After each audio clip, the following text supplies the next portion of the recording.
మున్సిపాలిటీకి సంబంధించినటువంటి ఎన్నికల విషయంలో సిపిఐ టిఆర్ఎస్ పార్టీ యొక్క పొత్తును జీర్ణించుకోలేనటువంటి కాంగ్రెస్ ప్రభుత్వం అయితే ఇక్కడ ఉన్నటువంటి స్థానిక మంత్రివర్యులు అయితే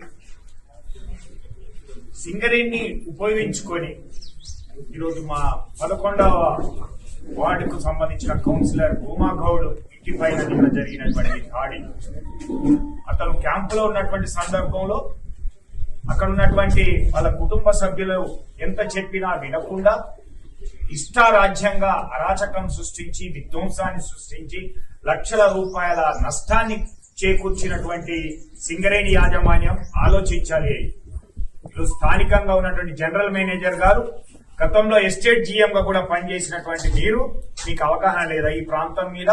అన్యాక్రాంతమైనటువంటి భూములైతేంది, ఈరోజు కాంగ్రెస్ నాయకుల ఆధీనంలో ఉన్నటువంటి ఎకరాలకు ఉన్నటువంటి ఈ రామకృష్ణాపూర్ ఏరియాలో ఉన్నటువంటి భూములు ఎవరి చేతుల్లో ఉన్నాయో తెలియదు.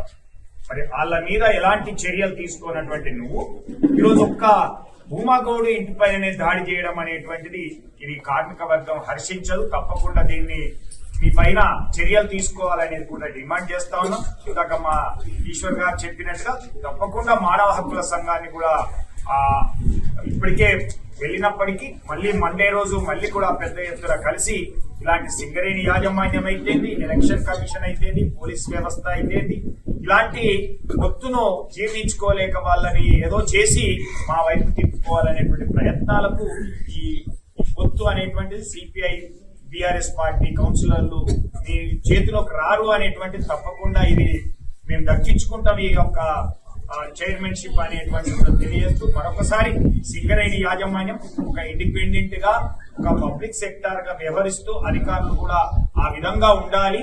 ఈ రోజు నీకు కావాలంటే నీకు ఆధారాలు ఇచ్చి ఎవరెవరి చేతుల్లో ఎన్ని ఎకరాల భూములు ఉన్నాయి అనేటువంటిది ఈరోజు యాకూబల్ అయితేంది, పాతరాజు అయితేంది, లేదా ట్రస్ట్ల పేరు మీద అయితేంది, స్కూళ్ల పేరు మీద అయితేంది, ఎకరాలుగా 6 ఎకరాలు 5 ఎకరాలు స్వాధీనంలో ఉన్నటువంటి వాళ్ళని కల్పించినటువంటి జిఎం గారు లేదా కార్పొరేట్ వ్యవస్థ ఈరోజు మీరు ఆలోచించమని కోరుతాను.